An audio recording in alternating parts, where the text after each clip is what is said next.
Still on tech. Disruption and automation are among the hottest topics at today's 9th IT-BPM Summit, which is still underway in Makati as we speak. Bim Santos is on the ground and caught up with IBPAP Chair Lito Tayag. Let's listen in. We're here right now at the IT-BPM Summit with the theme PhD&A. Our speakers at this morning session basically talked about the key technology trends of analytics, big data, artificial intelligence, and how all these relates to the growth of the industry moving forward. We have with us right now Mr. Lito Tayag, Chair of IBPAP, to help walk us through this morning session. Mr. Tayag, what for you were the key takeaways in this morning session? Good morning. There has been a lot of discussions around artificial intelligence and automation and their impact to the current jobs that we have in the IT-BPM sector.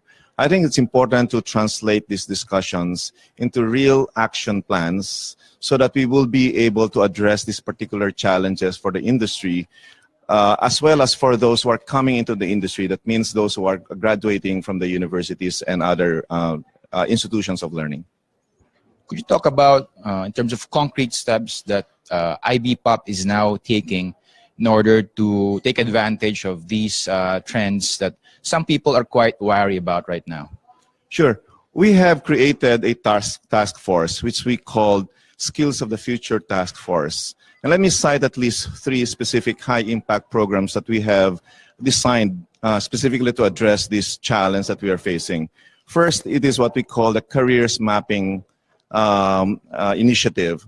We hope to be able to say, what are the careers of the future that are going to be relevant for this particular industry, and where will those who want to enter the industry be able to position themselves for the jobs of the future?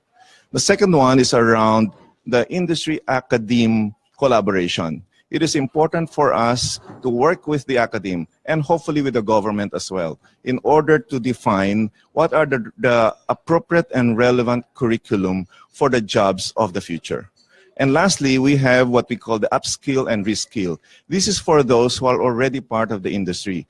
We know that their type of work is going to change, the jobs of the future are going to change, and therefore we wanted them to actually be reskilled or upskilled so that they could take on more work that are of higher value for our clients.